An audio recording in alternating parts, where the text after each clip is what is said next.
Yeah, doing an anthology series is a little bit of a challenge because every few days you're changing over onto another story, and you've got a completely new set of actors, you've got new sets, you've got a new lighting style and a new lensing style, and so there's an enormous amount of work, especially like on season 1 we did 6 episodes and that was 12 stories. So I had to come up with 12 different lighting styles for it and 12 different approaches. And of course there's all different directors who have got different ideas as well.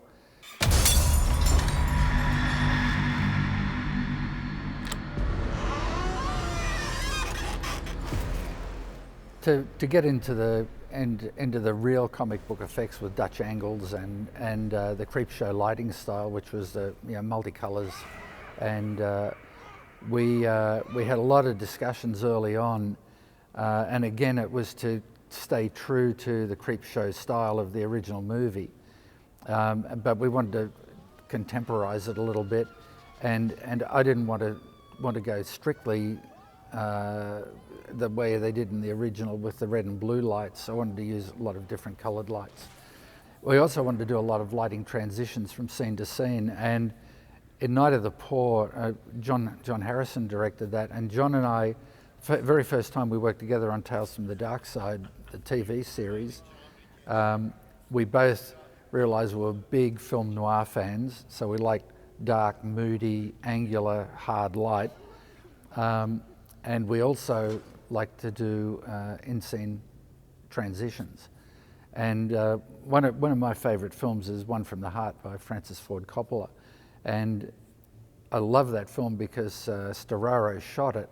And in that film, he uses a lot of scene changes using theatrical techniques, and where they use theatrical scrim with a set painted on it, dim the lights down on the scrim, bring them up in the background, and all of a sudden you go from one scene to another.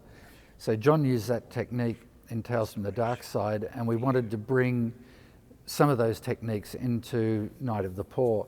So we did a lot of lighting transitions to go from real time to flashback, and have the audience a little bit confused as to where we actually were, because we were doing it all in the practical location as well.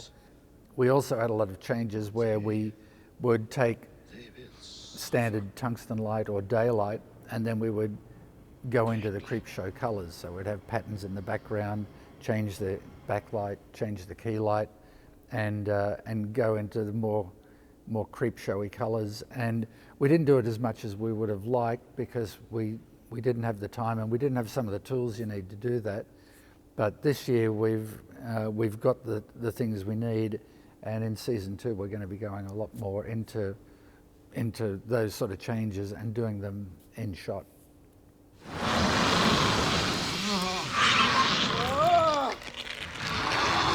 Bringing creatures to life is name of the game for this series, and I was really fortunate very early on in my career to have worked with Tom Savini and Greg Nicotera. We were all basically, at the beginnings of our careers, but the thing that was great was they had a really good handle on what made prosthetics and creatures work and what didn't. And so I was able to learn a lot from those guys and modify my lighting style so that I could really effectively make creatures come to life. And I knew what worked on camera and what didn't work. So when it came to shooting skin crawlers and companion and the finger, I was able to bring those techniques into play.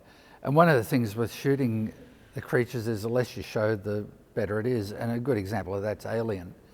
You never really saw the alien in the first movie, and that's what made it more scary. And so one of the things with shooting these is to show as little as possible. Now that was a bit of a challenge on companion because we had a lot of day exteriors, and full frontal shots with day exterior is hard to be really dramatic and still be true to the lighting, the fact that it's a bright sunny day. But working with Greg and with the guys from K&B, we were able to to shoot it in a way that it really did work, and didn't look like someone in a rubber suit or look really fake. And but for the darker stuff, like in the finger, it was all about edge lighting and keeping it as dark as possible, so that you just got the shape and form of the creature, but you didn't really see any detail.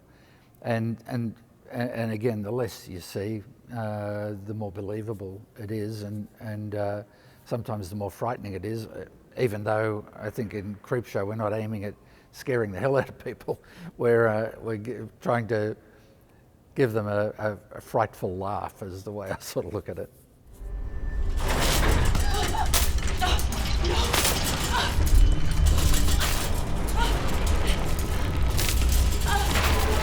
In Lydia Lane, we had to shoot pretty much the entire episode in an elevator, and Roxanne Benjamin and I looked at quite a few elevator movies, and a lot of the sets that are built for elevators all have flyaway walls, and so you can get the camera back and get all the angles you need. And we certainly built the set with some flyaway walls. But one of the things we discovered was that if you go to wide angle lenses, it makes the elevator look way too big. So we had to shoot as much as we could on tighter lenses. And using the tighter lenses and the narrower field of view gives you a little bit more of a claustrophobic effect, which you need in the elevator. And we did pull walls out, but instead of going to wider lenses to see all of the elevator, we went to slightly longer lenses, shallow up the depth of field, narrow the angle of view, and then it gave you that feeling that you were in a small space. In Man in the Suitcase, we didn't have to do a lot of that because we weren't in the suitcase. We were outside the suitcase, so we didn't have to worry about creating the claustrophobic effect for the audience, because there wasn't any time where we put the audience into the suitcase. But it certainly looked claustrophobic for the guy that was curled up inside it. Anybody here? I don't see Jen in there. Damn. In Grey Matter, when the guys go into the house towards the end of the episode, I wanted that to be completely without. It had to be completely without light because the storm has knocked out the lights in the town. So when they turn up, they go into the house with flashlights, and I wanted to light the entire scene with nothing more than flashlights, and that was fantastic. I liked working with flashlights. I like working with practical sources, and so the only way you can really effectively do that is to layer in some smoke, because the smoke scatters the light a little bit into those shadow areas, so that when we saw the guys in the shot with the beam of light, that beam scattered in the smoke and then gave you some detail in the shadows. Wow.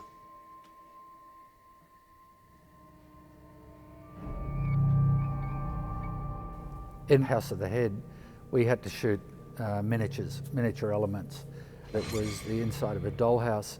One of the things John wanted to do was get the camera inside the dollhouse so that it felt like the young girl was slowly being drawn into the house, into the dollhouse itself. And so to do that, we used a periscope lens. And the B camera operator, Hugh Brazelton, and the first AC, Matt McGinn, were so excited to be shooting miniatures because they'd wanted to do that all their lives. And they spent one day, we had A camera off shooting, and B camera was with John working out all the angles that we needed for to get all the shots so that we could do dolly shots through the house and go upstairs and in windows and around corners, and we did it all with a periscope lens that was about this long and about this big round, and we could change the focal length lenses on it and get different size shots. So for House of the Head, it was all about shooting inside the dollhouse on that periscope lens. For Lake Champlain, we had to create the foggy beach area, which we did on stage here. And at the end where Champy gets pulled off by Mum into the lake, we had to do the part where baby Champy's pulled off into the lake as a miniature. And we shot that on stage in Los Angeles later on. Mama Champy was a hand puppet, so the head that came down was a puppet that was operated just by hand. And Champy was, the model was probably about this size, probably about, I think 2 feet long, something like that. And we built a miniature version of the set that we had here that was about 10 feet long and 8 feet wide. Built the beach, put some water in it, put some trees around, and we shot it purely as a miniature. And when you see the two things cut together, you wouldn't know that it was different. It doesn't look like a miniature. It looks like the real thing, and but it's all about. That becomes a technical exercise in working out scales and frame rates and all that sort of thing to make sure the two things blend together, and then of course making sure the lighting matches, and the level of fog and all that sort of stuff. But those 2 episodes were good fun because it was challenging to work on the inside of the dollhouse and on the miniature as well.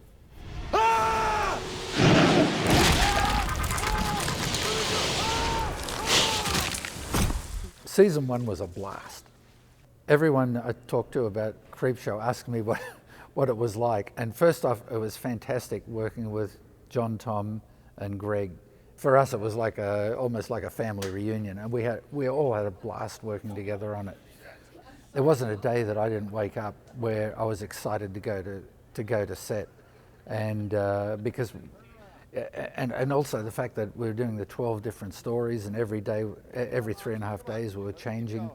It was constantly renewing, so you were doing something different every single day. So it was fantastic. I had an absolute blast doing it, and it was also good fun, chopping off arms and heads and blowing blood around the place, and all sorts of gore and guts and everything. I mean, that was all. There were a lot of laughs to be had on the set when we were doing some of that stuff. So yeah, it was really good fun.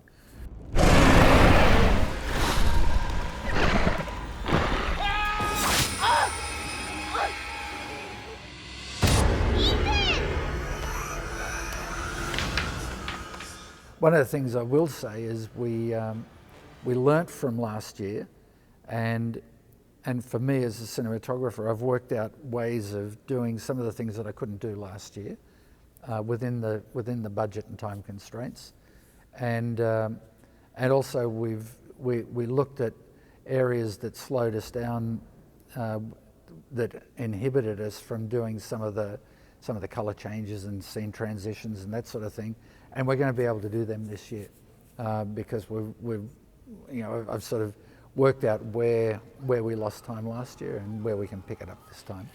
So overall, really looking forward to season 2.